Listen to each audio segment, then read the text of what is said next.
సిద్ధాంతం కావచ్చు, ఇవన్నీ కూడా సమాజంలో సమూలమైన మార్పులు వచ్చి ప్రతి మనిషికి సమానమైన హక్కులు కల్పించాలి, ప్రతి మనిషి గౌరవంగా బ్రతకాలి. ఆ గౌరవంగా బ్రతకడానికి అవసరమైన ప్రణాళికలు ప్రభుత్వాలు చేయాలి.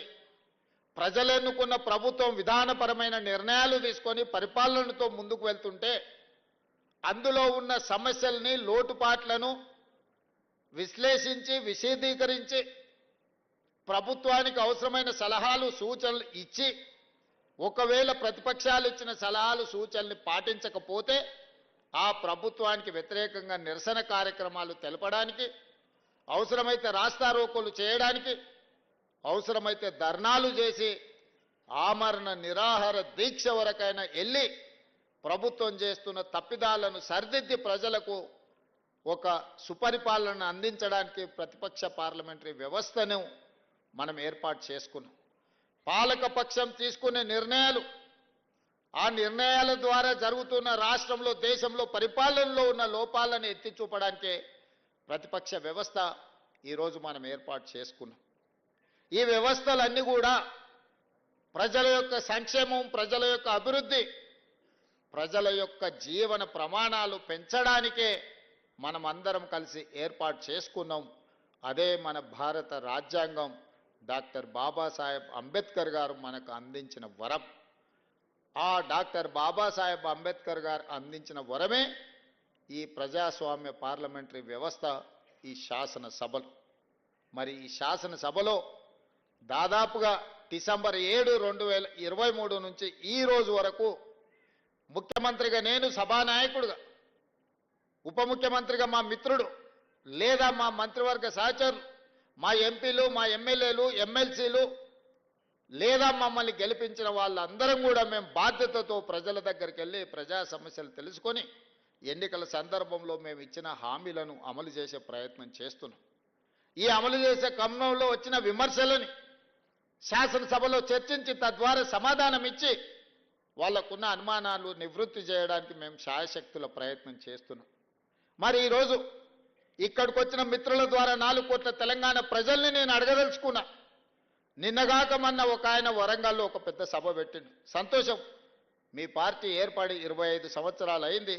మీరు వజ్రోత్సవాలు, విజయోత్సవాలు ఏం చేసుకుని మాకేం అభ్యంతరం లేదు. ప్రజాస్వామ్యంలో ఇదొక భాగం. 140 సంవత్సరాల చరిత్ర కలిగిన కాంగ్రెస్ పార్టీకి మేము ప్రాతినిధ్యం వహిస్తే 25 సంవత్సరాలు చరిత్ర కలిగిన మీ పార్టీకి మీరు ప్రాతినిధ్యం వహిస్తున్నారు, మాకేం అభ్యంతరం లేదు. మీరు విజయోత్సవం సభలు ఏర్పాటు చేసుకుంటాం అంటే మంత్రి పొన్నం ప్రభాకర్ గారిని పిలిచి ఎన్ని వందల బస్సులు అడిగినా అన్ని వందల బస్సులు వాళ్ళకి ఇవ్వండి, వాళ్ళక్కడ సభ ఏర్పాటు చేసుకొనివ్వండి, వాళ్ళకు అవసరమైన అన్ని వెసులుబాట్లు కల్పించండి అని చెప్పి ఆర్టీసీ అధికారులనే కాదు, పోలీసు అధికారులను, అక్కడుండే మున్సిపల్ అధికారులను, కలెక్టర్లకు అందరికి కూడా నేను సమీక్ష చేసి ఆదేశాలు ఇచ్చిన. ఎందుకంటే ప్రజాస్వామ్యంలో పాలకపక్షమే కాదు ప్రతిపక్షం కూడా బలంగా ఉండాలి. ప్రతిపక్షం ప్రజా సమస్యల్ని ప్రస్తావించాలి. వారు ప్రస్తావించిన ప్రజా సమస్యల్ని మేము పరిష్కరించడానికి వీలవుతుంది, పరిష్కరించాలన్న చిత్తశుద్ధితోని వారు సభ నడుపుకోవడానికి సంపూర్ణంగా ఈ రాష్ట్ర ప్రభుత్వం సహకరించిందన్న మాట నిజం కాదా? మరి నేను మిమ్మల్ని అడుగుతున్నా, మీ అనుభవం గొప్పదే, మీ పార్టీ గొప్పదే, మీ పార్టీలో 100 కోట్ల రూపాయలు ఉన్నమాట నిజం, మీకు టీవీలు, పేపర్లు, ఫామ్ హౌజులు ఉన్నమాట కూడా నిజమే, మేమేం కాదంటలేం. కానీ ప్రజల సమస్యలు మీరు ప్రస్తావించిందా? ఈ ప్రభుత్వం ఏ నిర్ణయం తీసుకుంటే ఆ నిర్ణయంలో ఉన్న లోపం లేదా ఈ ప్రభుత్వం తీసుకున్న నిర్ణయంలో మంచి అనేది మీకు ఎక్కడ కనిపించలేదా?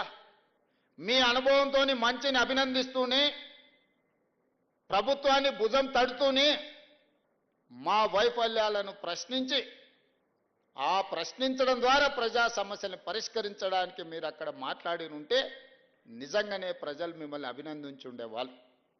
నేను ఈరోజు ఆ పెద్ద ఆయనను ఒక మాట అడగదలుచుకున్నా.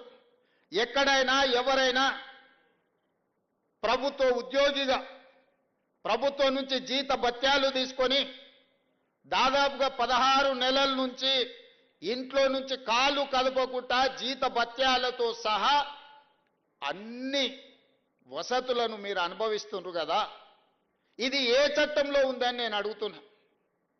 ఏ చట్టంలో ఉంది? ప్రభుత్వం నుంచి జీతభత్యాలు తీసుకున్న వాళ్ళు మేము విధులను నిర్వర్తించము. బసవేశ్వరుడే చెప్పిండు కదా, కష్టపడాలి, కష్టమే ఫలితాలను ఇస్తుంది, మనిషి అనేవాడు ప్రజల కోసం శ్రమించాలి అని. మరి మీరెందుకు ప్రతిపక్ష నాయకుడిగా హోదా తీసుకున్నారు? ఇప్పటి వరకు 65 లక్షల రూపాయల జీతం తీసుకున్నారు, బంగ్లా తీసుకున్నారు, కారు తీసుకున్నారు, వసతులు తీసుకున్నారు.